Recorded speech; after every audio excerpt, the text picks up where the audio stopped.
Ibu bilang sama Fatia kalau dalam waktu 2 bulan Mas Jamal nggak berubah, Ibu akan pergi.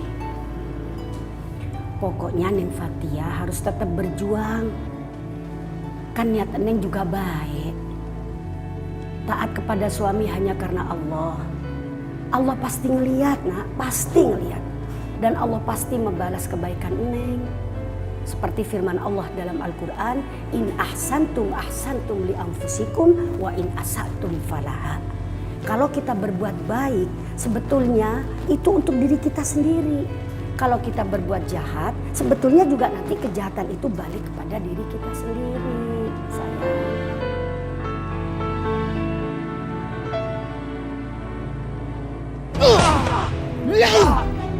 Aduh, ampun bang. Ampun bang. Reset mulut jangan dulu. Bangun Allah. Hutang lu sekarang sudah 35 juta. Dan hari ini sudah jatuh tempo. Kapan lu mau bayar? Hah? Bukannya cuma 30 juta bang. Yang 5 juta itu bunganya. Masih nggak hafal-hafal juga lu. Ya udah, kasih gua waktu 1 minggu bang. Pasti gua lunasin. Gimana bos? 1 minggu. Oke. Kalau dalam waktu 1 minggu tidak lunas juga, deposito istri lu bakal jadi milik gua. Paham lu? Enak aja kalian minta upah. Kerja aja masih belum bener. Setoran kalian itu masih minim. Ayo kerja lagi yang bener dong. Iya bang, sekarang banyak saingan bang. Banyak orang yang dari daerah datang ke sini, Pak. Di mana-mana pun lu kerja pasti ada saingan. Sekarang mikirin gimana caranya agar lu bisa memenangkan persaingan itu. Lu harus bikin dong gimana caranya orang itu kasihan sama lo. Yaudah, kerja-kerja. Iya bang, iya bang. Siap, siap.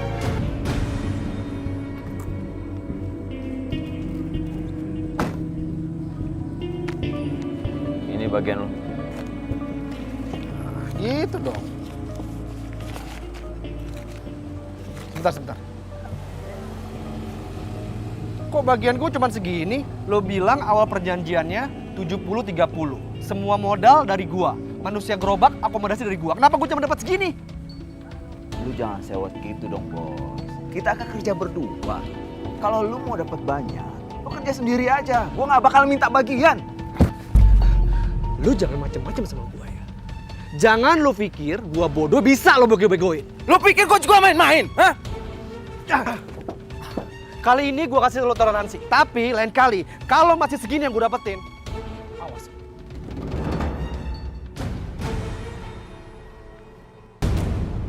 Oh, emangnya gua bisa dikadalin?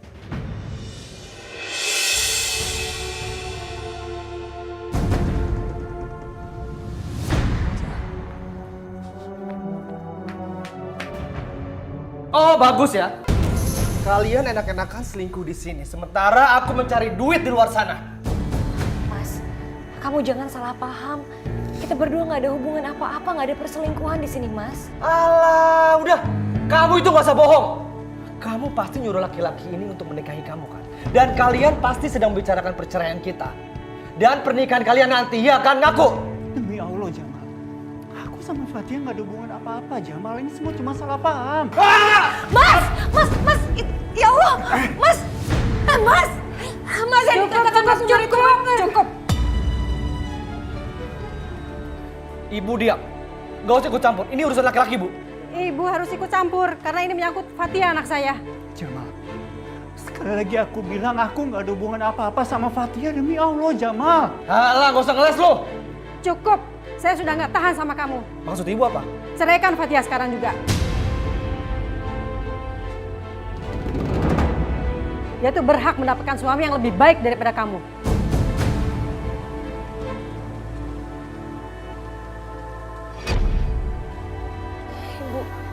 Ibu kenapa ngomong kayak gitu, Bu? Ibu tahu kan kalau aku cinta sama Mas Jamal dan Mas Jamal juga cinta sama aku. Udah, kamu gak usah ngomong cinta. Kalau ternyata di belakang aku kamu seperti ini. Kamu tuh wanita munafik.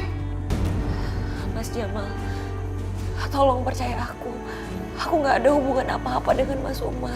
Fatia, kamu dengar ya? Aku akan buktikan ke kamu kalau aku bisa mendapatkan wanita yang jauh lebih cantik dari kamu. Dan lebih banyak. Jamal!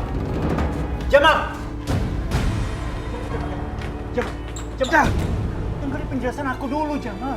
Diam. Gua nggak bakal maafin lo. Tapi demi Allah, Jamal, demi Allah, aku nggak pernah selingkuh sama Fatia, Jamal. Lu tuh ya, udah jelas-jelas ketahuan masih aja ngelak. Diam. Ingat. Urusan kita belum selesai. Gua akan bikin perhitungan sama lo lagi.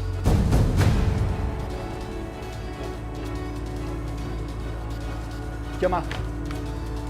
Jamal! Ceraikan dia, Fatia. Dia tuh nggak berhak memiliki kamu. Ibu itu kenapa sih, Bu? Kenapa ngomong kayak gitu depan Mas Jamal? Ibu sengaja ngomong begitu supaya Jamal yang menceraikan kamu. Ibu kan tahu. Aku masih cinta sama Mas Jamal. Mas Jamal juga cinta sama aku. Buat apa kamu punya suami seperti dia kalau tidak punya tanggung jawab? Bu, kita semua tahu Mas Jamal nggak seperti itu awalnya.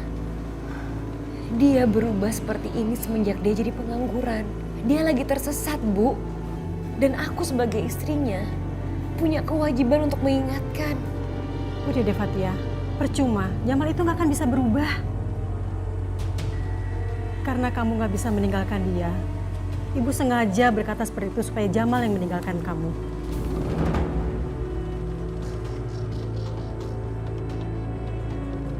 Sekarang ibu harus meyakinkan Umar bahwa pernikahan kalian itu tidak bisa dipertahankan lagi. Ibu harus merayu Umar agar bisa menikahin kamu setelah kalian bercerai nanti.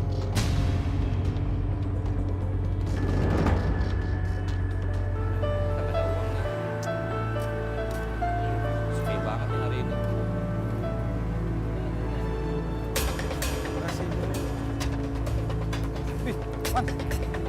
Mereka pernah ngapain? Berarti bener ngemis di sini tanpa izin kita. Waduh. Gimana tuh, Bang? Udah, sana yuk. Ayo. Hei, ini apa-apaan nih, ha? Siapa yang ngasih izin kalian di sini? Gak tahu aturan pada ya? Kita udah sebulan, Bang, di sini, Bang. Udah lama juga. Emang ada aturan apa, Bang? Pakai nanya lagi lu. Bi, gua jelasin ya. Semua yang nyari nafkah di sini harus bayar pajak ke kita. Pajak naon atuh, Kang? Dia nage kareksa kedeung. Ini tuh Jakarta. Apa aja bayar. Intinya, lu semua harus nyerahin separuh penghasilan lu sama kita-kita. Paham lu? Tante, maksudnya Tante itu ngomong kalau aku ada hubungan sama Fatia itu apa sih, Tante? Ini sama aja Tante ngancurin rumah tangga anak Tante sendiri. Maafkan saya soal tadi, Umar. Saya sengaja melakukan itu karena saya sudah tidak tahan melihat penderitaan Fatia yang selalu dianiaya oleh Jamal. Apapun masalah rumah tangga yang mereka hadapi, Tante, bukan berarti Tante bisa fitnah saya terus Tante ngomong ke Jamal kalau saya ini ada hubungan sama Fatia. Ini semua cuma akan memperburuk keadaan, Tante. Fatia akan semakin menderita dan Jamal akan semakin membenci Fatia. Umar, kalau Jamal dan Fatia jadi bercerai, Ibu mohon kamu bersedia untuk menjadi suami Fatia.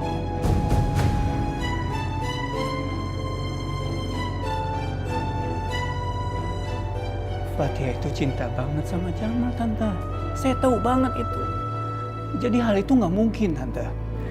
Jamal itu bukan seorang imam yang baik untuk Fatia. Fatia itu istri yang soleha. Jawab dengan jujur, Umar. Kalau misalnya Jamal dan Fatia jadi bercerai, maukah kamu menikah dengan Fatia?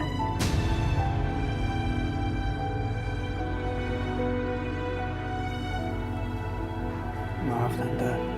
Aku nggak bisa. Aku memang sangat prihatin melihat kondisi Fatia dan aku juga sangat prihatin melihat kondisi rumah tangga mereka berdua.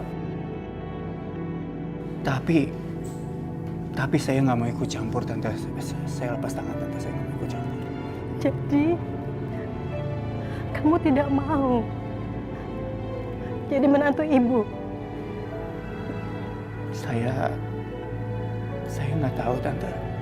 Tapi yang saya tahu pasti ajal sama maut itu ada di tangan Allah. Dan kita sebagai umatnya hanya bisa mengikuti alur hidup ini.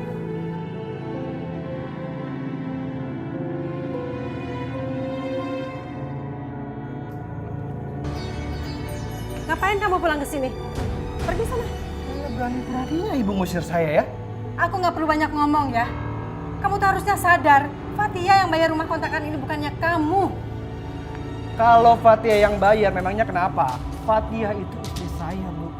Jadi nggak ada masalah kalau dia mau membantu perekonomian keluarga. Kamu tuh bener-bener gak punya malu ya.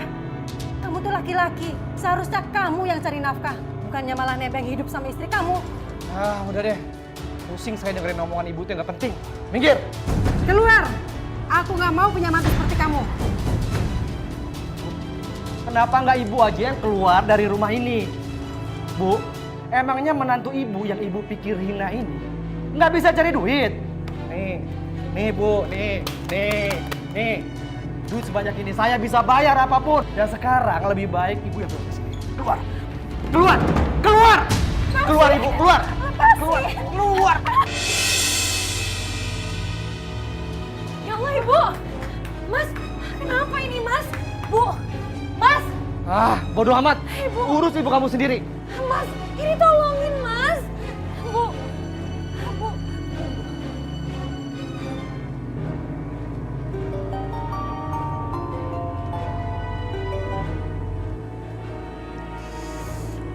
Beraninya tuh orang mempermainkan gue. Bu. Mas! Bu.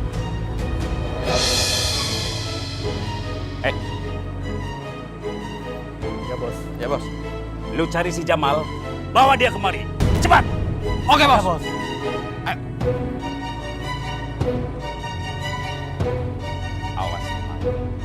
Berani lu mempermainkan gue. Gue bahkan bikin lu menyesal seumur hidup.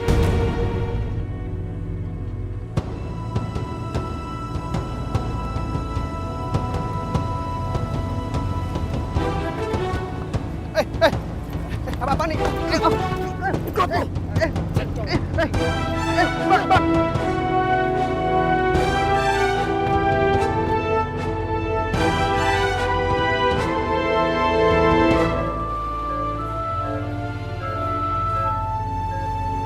Dokter, ini kenapa ibu saya belum sadarkan diri?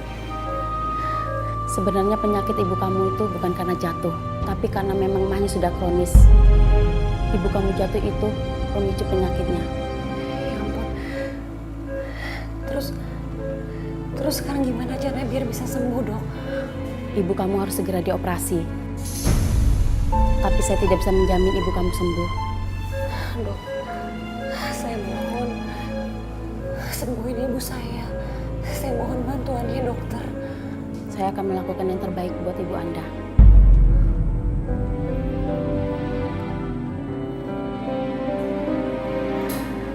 Permisi, Dok.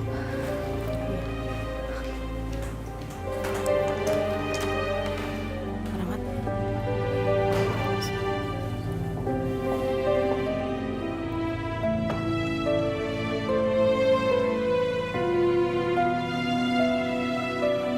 Fatia. Fatia, kamu nggak apa-apa kan? Kondisi ibu kamu gimana? Ibu harus operasi, Mas. Terus, operasinya kapan? Kamu ada nggak biaya operasinya? Kalau kamu kesulitan nanti nggak apa-apa, biar aku yang bayar biaya operasinya ya. Nggak usah, Mas. Makasih. Aku ada sedikit tabungan. Insya Allah cukup buat operasi ibu. Aku minta maaf kalau tadi aku ganggu sampai akhirnya aku harus nelfon Mas. Mas Jamal nggak bisa dihubungin. Aku nggak tahu mau hubungin siapa. Iya, udah nggak apa-apa. Aku sama sekali nggak keberatan kok. Kamu ya sabar ya. Makasih. Bang. Ampun, Bang. Gue janji, Bang. Gue pasti akan lunasin segera utang-utang gue, Bang, semuanya, Bang. Ah, banyak banget.